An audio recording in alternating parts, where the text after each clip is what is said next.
Hello दोस्तों, स्वागत है आप सभी का मेरे चैनल एनआरजी अड्डा 07 में।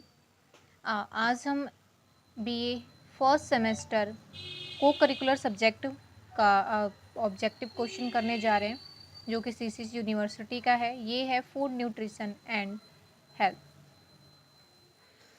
Food nutrition and hygiene.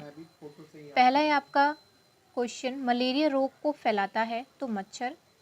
Answer होगा इसका, निम्नलिखित में से विषाणु जनित रोग कौन से हैं?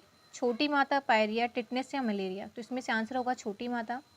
मक्खियों से कौन सा रोग फैलता है? तो इसमें होगा आंसर आपका क्षय रोग। चेचक, टाइफाइड और मलेरिया से इससे नहीं फैलते हैं, मक्खियों से क्षय रोग फैलता है। उसके बाद आपका निर्जलीकरण होता है, तो किसके द्वारा निर्जलीकरण होता है? अतिसार में निर्जलीकरण होता है। मलेरिया में, रेबीज में, प्लेग में नहीं होता है, अतिसार में होता है।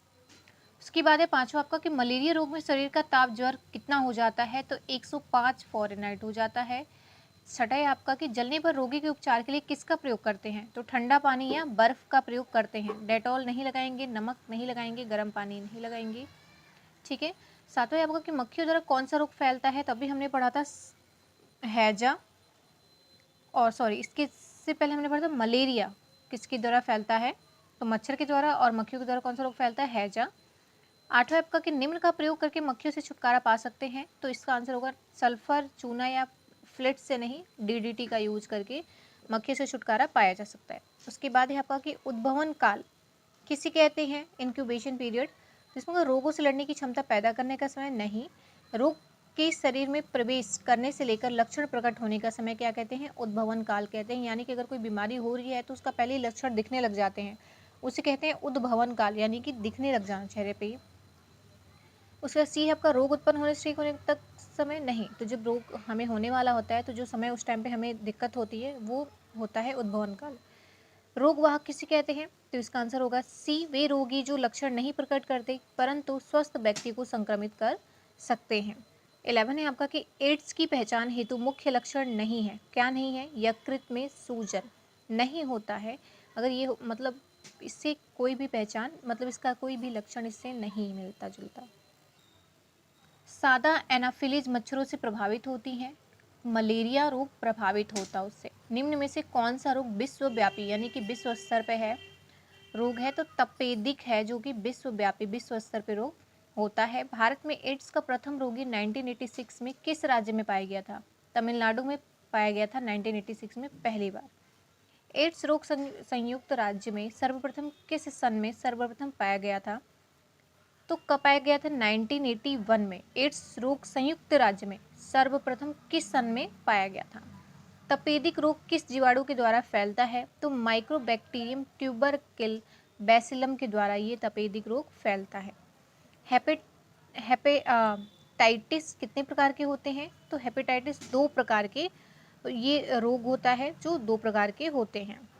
टाइफाइड रोग का प्रमुख लक्षण निम्न में से कौन सा नहीं है? तो इसका आंसर होगा आपका 90 एफ, यानी कि 90 फ़ारेनहाइट से लेकर 101 फ़ारेनहाइट तक ज्वर को हो जाना, तो ये नहीं है इसका आंसर। उसके बाद है कि निम्न में से कौन सा रोग गर्मी के मौसम में अधिक फैलता है? तो इसका आंसर होगा हैजा। हैजा जो है वो गर्मी के मौसम में अधिक फैलता है। ए वायरस हेपेटाइटिस का लक्षण निम्न में से कौन सा नहीं है? तो इसका होगा रोग की शुरुआत में उल्टी या पलटी आना। रोग प्रतिरक्षा क्या है? एक लाइन में उपयुक्त परिभाषा बताइए। तो रोग प्रतिरक्षा क्या है? तो रोगाणु के विपरीत एंटीबॉडीज के टीके के माध्यम से लगवाना ही रोग प्रतिरक्षा। सभी व्यक्ति समान रूप से किसी रोगी के संपर्क में आने पर संक्रमित नहीं होते। ऐसा क्यों? क्योंकि रोगाणु कमजोर व्यक्ति पर जल्दी आक्रमण करते हैं, अर्थात उसमें WBC की वाइट ब्लड सेल्स की संख्या भी कम हो जाती है। उसके बाद है आपका 23, भौतिक विधियां जैसे जलाना, उबालना इत्यादि द्वारा भी निसंक्रमण किया जाता है। इसी प्रकार यदि उबलते जल में 2% एक रसायन डाल दिया जाए तो उसकी कीटाणुनाशक शक्ति बढ़ जाती है। उस रसायन का नाम बताओ। तो सोडियम कार्बोनेट डालने से उसकी कीटाणुनाशक शक्ति जो है तो बढ़ जाती है। यदि घर में कोई रोगी हो तो आप उससे कैसा व्यवहार करेंगे? तो उससे आपको ऐसा व्यवहार करना है कि उसे बच्चों से दूर रखना चाहिए तथा अधिक संक्रमित रोग होने पर अस्पताल में भी भर्ती करा देना चाहिए। उसके बाद है आपका रोगी के ठीक हो जाने के पश्चात रोगी के बिस्तर को धूप में क्यों रखा जाता है? क्योंकि सूर्य की किरणों में उपस्थित अल्ट्रावायलेट किरणों द्वारा रोगाणुओं को नष्ट करना होता है, इसलिए वहाँ पे रखा जाता है। 26 है आपका निस्संक्रमण से आप क्या समझते हैं? तो इसका आंसर होगा कि रोगों के जीवाणुओं को विभिन्न विधियों जैसे भाप, उबालना, जलाना इत्यादि द्वारा नष्ट करना होता है। तो फिलहाल के लिए इतना ही। कल फिर वीडियो आएगी। धन्यवाद।